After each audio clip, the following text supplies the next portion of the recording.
Here's the full English translation. Have you ever noticed that the richest guy at the table is wearing a basic t-shirt, no-name jeans, and sneakers you buy at the popular market, and the guy who owes 3 months of rent is wearing an imported hoodie, a chain around his neck, and a watch he's paying off in 24 installments? My name is João, and I'm the CEO of The Mutts. And today we're going to continue this conversation that started bothering the right people. Part 1 hit a nerve. I know because the comments didn't stop. Half the pack woke up, the other half got angry, and the angry ones were mostly exactly the ones I was describing, the ones who spend what they don't have to look like what they're not. So, since the wound is still open, let's dig deeper. This is part 2, and it's more surgical, colder, more technical. Before we continue, pack, if you're here for the first time, hit the follow button now. Because this channel isn't about coaches, isn't about gurus, it's about a dog who learned to read the system and now teaches the pack not to be a bank's pet. Comment caramelo below if you've already understood that ostentation is a leash. I want to know how many of you have already left the cage. Now let's get to the core. 7 archetypes of rich people who dress simply and what each one is teaching you without opening their mouth. Archetype number 1, the discreet heir. This guy grew up inside money, doesn't need to prove anything to anyone because he never went hungry for status. His wardrobe has pieces that cost more than your annual salary, but none of them scream. They're fabrics you don't recognize because you've never touched a real tailor. The tie he wears to a business dinner costs $3,000, but it looks like a $200 tie because the difference isn't in the logo, it's in the weave of the fabric, in the fit, in the silence of quality. Behavioral portrait. He doesn't talk about money at parties. When someone asks what he does, he answers with gentle evasions. He knows the waiter's name. He doesn't take photos of his food. Evidence from the street. Have you ever been to an expensive restaurant and found yourself looking at the table next to you, trying to figure out who's rich and who's celebrating a birthday on credit? The discreet heir is the one you don't look at twice, the one who seems normal. And that's exactly why he's the richest person in the room. Psychological mechanism, absence of validation anxiety. When you're not afraid of being seen as poor, you stop spending to look rich. Clothing becomes function, not performance. Critique of the system. The luxury fashion market made billions in Brazil in recent years. Most of that money came from people who can't afford it. The discreet heir doesn't feed that machine. He buys quality quietly and keeps the rest in his net worth. CEO's tip: stop buying the symbol, start buying the substance. One good piece that lasts 10 years is cheaper than 10 mediocre pieces you replace every year because they went out of style. Archetype number 2, the invisible entrepreneur. He has a company, has employees, has property, but drives an economy car and wears a polo shirt you'd think came from a wholesale store. He doesn't have a LinkedIn with a stage photo. He doesn't post about his plane. He disappears for weeks, and when he shows up again, he's closed another contract. Behavioral portrait. This guy wakes up early, reads the balance sheet before coffee, and goes to sleep thinking about margins. His pleasure is the number in the account, not the number of likes. He tried flaunting it once, a while back, and realized it attracted the wrong people while the right clients walked away. Evidence from the street. In Brazil's interior, the richest farmer in the region wears worn-out boots and a faded hat. The recently promoted banker from the big city arrives in a finance SUV and a designer suit who has more net worth, which is what you own minus what you owe, doesn't need a visual press release. Psychological mechanism. The invisible entrepreneur has developed what researchers call emotional regulation through internal results. His pleasure trigger is real growth, not social recognition. He disconnected self-esteem from appearance long ago. Critique of the system. The system wants you to be visible. The bank wants to see you spending. Social media wants to see you posting. Brands want to see you using their products. Every time you show off, you're working for free as a spokesperson for a company that pays you nothing. CEO's tip: disappear from the feed. Show up in the bank statement. Nobody gets rich being an influencer to an audience that doesn't pay your bills. Archetype number 3, the millionaire technician, engineer, doctor, specialist, senior developer. This guy built wealth through technical competence over decades. He doesn't have time to think about clothes because his head is at another level of abstraction. The plain white t-shirt isn't carelessness, it's cognitive efficiency. Behavioral portrait. He buys 10 identical t-shirts a year so he doesn't waste decision energy on clothing. He read about the concept in some productivity book and applied it without ceremony. His wardrobe is a solved equation. There's mental energy left over for what matters. Evidence from the street. Have you ever seen a photo of a tech genius at a billion-dollar event wearing a faded t-shirt? That's not poverty, it's a declaration of priorities. His cognitive capital is being allocated to problems that pay off, not to decisions that cost energy and return nothing. Psychological mechanism, decision fatigue. Every small choice you make throughout the day drains the same mental battery you need for big decisions. Whoever understands this eliminates trivial choices. Whoever doesn't spends energy choosing clothes and makes financial decisions on impulse. Critique of the system.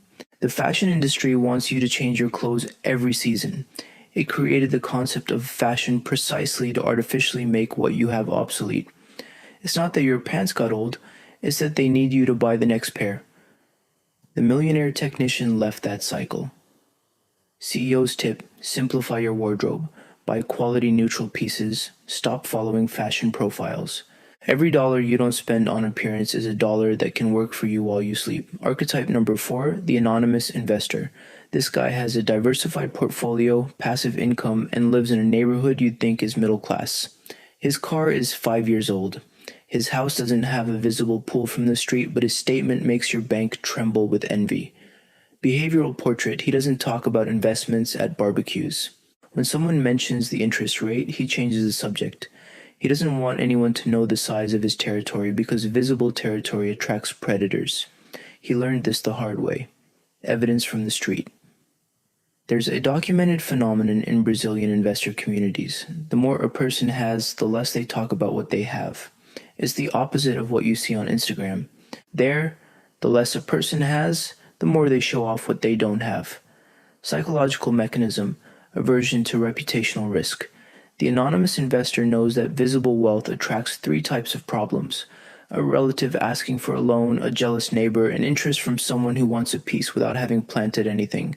Invisibility is active protection. Critique of the system. The culture of financial flexing, posting your statement, posting your gains, posting your achievements, was created and fed by people who sell courses, not by people who have real wealth. Whoever has real wealth doesn't need an audience to validate the number validates itself. CEO's tip: stop posting what you earned, start reinvesting what you earned. Applause from followers doesn't pay for retirement. Dividends due. Archetype number 5, the first-generation heir. This one is the most interesting because he's the rarest. He's the guy who started from zero, accumulated wealth, and deliberately chose not to change his look. Not out of performative humility, but as an identity strategy. Behavioral portrait. He still eats at the same corner bar from when he had nothing, still has the same haircut. The difference is that now he pays everyone's bill without announcing it. He kept the cheap habits and added the expensive assets. His equation is low cost of living plus growing income equals accelerated freedom. Evidence from the street. There's a type of person in Brazil who got rich over the last 20 years and that nobody recognizes on the street. He's not in the newspaper, not on a podcast. He's in the bank line, wearing flip-flops, depositing the rent from the 3 properties he bought when everyone else was buying finance cars. Psychological mechanism. Anchoring identity in the process, not the outcome. He doesn't see himself as rich, he sees himself as someone who does the right things.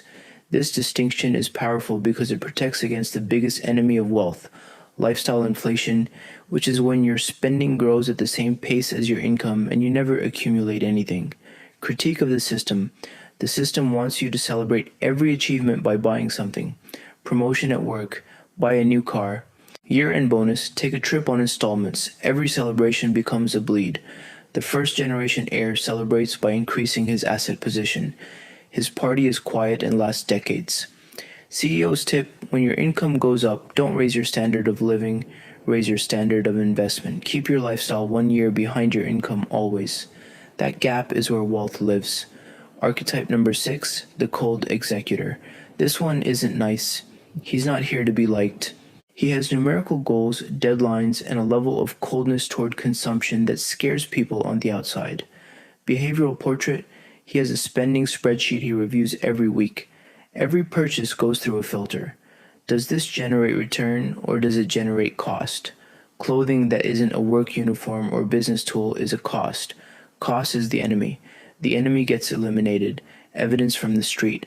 You know that coworker who never goes to happy hour, always brings a packed lunch, has worn the same sneakers for years, and suddenly disappears from the company because he bought a property and is going to live off the income?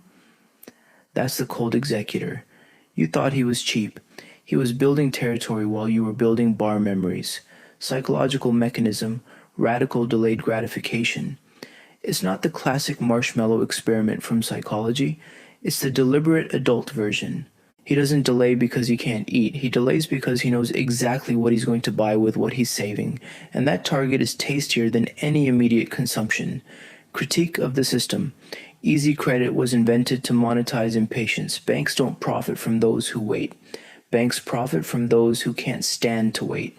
The cold executor is the credit manager's nightmare because he's not in a hurry. And without hurry, he doesn't pay interest.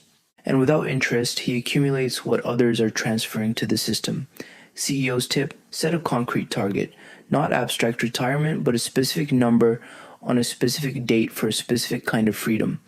With a concrete target, every no you say to consumption becomes a yes you're giving to your future. Archetype number 7, the sage of the periphery. This is the one financial media will never interview. He doesn't have an MBA, no certification, but he built real wealth in Brazil's periphery using pure logic, brutal discipline, and healthy distrust of the system. Behavioral portrait. He learned from his father that debt is slavery. He watched his neighbor lose his house to a loan and never forgot it. He bought his first property in cash after 10 years of saving. He doesn't know the technical name for what he does, but what he does has a name. Financial sovereignty. Evidence from the street. In street markets, neighborhood shops, and churches in the periphery, there are people in their 60s and 70s who never had a credit card, never financed anything, and today have 2 or 3 paid-off properties and a monthly income that puts an average company executive's salary to shame.